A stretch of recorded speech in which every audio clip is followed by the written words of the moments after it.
With another video of Lamborghini Countach, I welcome you all. If you haven't subscribed my channel HMKsuper.cars yet, please press subscribe button and bell button too. The Lamborghini Countach was one of the last models to be built under the control of eponymous brand founder Ferruccio Lamborghini, in an effort to improve upon the comfort, high appeal, and performance of the revolutionary Miura.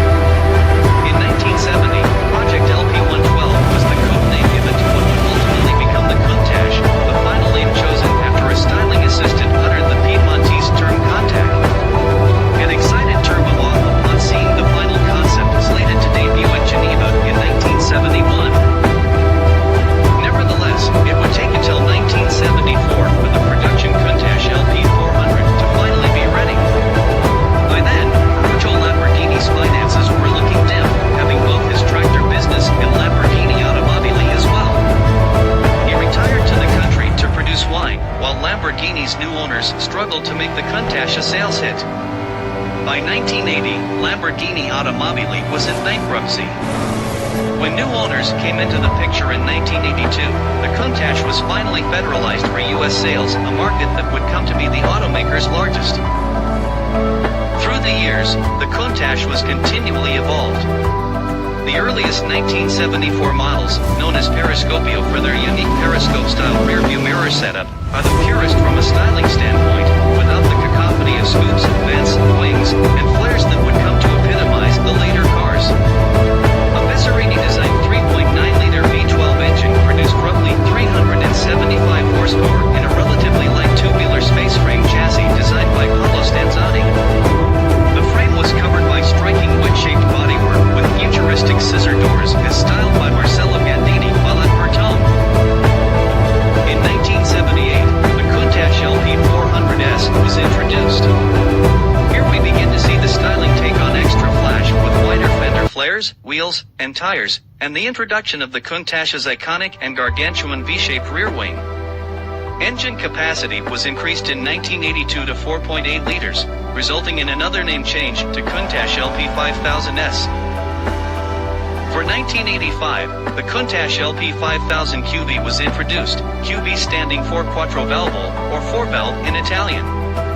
True to its name, the now 5.2-liter V12 was given a 4 valves per cylinder head for increased efficiency, as well as another bump in output to 455 horsepower when equipped with 6 downdraft Weber carburetors, leading to these being commonly known as downdraft cars, or 415 horsepower with the Bosch fuel injection U.S. market cars received to meet federal emissions standards.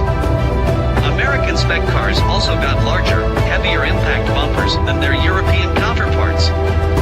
Arriving in 1988, the 25th anniversary edition Countach received an even more outrageous restyle by Horacio Pagani, who would go on to form his very own Supercar company some years later. With an excess of dramatic styling straights over gaping ducts and airfoils, the 25th anniversary edition Countach was often seen as a tribute to 1980s excess as well as a caricature of the earliest Periscopio models. The Countach was finally discontinued to make way for the Diablo in 1990. Although the Lamborghini Countach was unquestionably one of the premier performance cars and styling sensations of its day, that still wasn't good enough for some elite enthusiasts. When Walter Wolf, owner of Formula One racing team Wolf F1 Racing, took delivery of his LP400 in the mid-1970s, he decided the car wasn't up to his expectations. Back it went to Lamborghini, where a special 447 horsepower 5.0-liter V12 went in the mid-mounted engine bay, while special styling modifications, including large fender flares and a rear wing, would foreshadow changes later made to the production Countach. Additionally, while Ferruccio Lamborghini was famously uninterested in motorsports, costing him the employment of John Paolo Dallara as chief engineer, the Countach was used as the official safety car for the 1980-83 Monaco Grand Prix Formula One race weekend. A Countach Evoluzione prototype was built by Lamborghini around 1987, which essentially served as an engineering exercise ahead of the development of the Countach's successor, the Diablo. This car heavily featured composite materials in its construction, had a unibody chassis which replaced the previous steel tube frame, and incorporated various aerodynamic improvements, some of which would be seen on the 25th anniversary edition of 1988-90. An all-wheel drive powertrain was also tested, a nod to the all-wheel drive Diablo variants to come. The single Countach Evoluzio that was built is no longer in existence. In order to commemorate the 50th anniversary of Countach in 2021, the nameplate is reused on a limited production hybrid electric model called the Countach LPI 800-4, which has a naturally aspirated 6.5-liter V12 engine with a 48-volt electric motor based on the technology of the Sion FKP37. The Countach LPI 800-4 shares its underpinnings and mechanicals with the Sion FKP37, which was unveiled in 2019. It utilizes the same carbon fiber monocoque along with the same mild hybrid powertrain with a slightly decreased combined output of 599 kilowatts, 814 PS, 803 horsepower, powering all four wheels. It is a combination of the longitudinally positioned, LP, naturally aspirated 6.5-liter V12 engine, which in this case produces 574 kilowatts, 780 PS, 770 horsepower, along with a 48-volt electric motor producing an additional 25 kilowatts, 34 PS, 34 horsepower, which is located inside the 7-speed automated manual transmission. Energy from the regenerative braking system is stored in a supercapacitor, which is lighter than a traditional lithium-ion battery.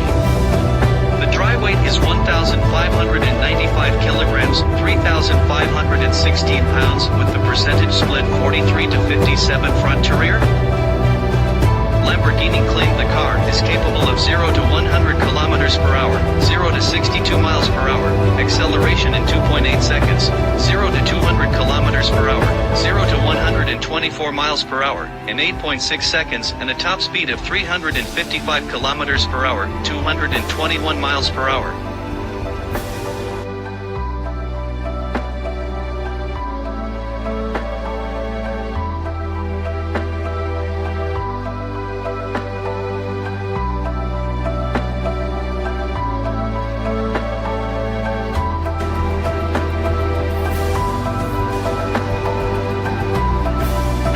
About the video and information I shared.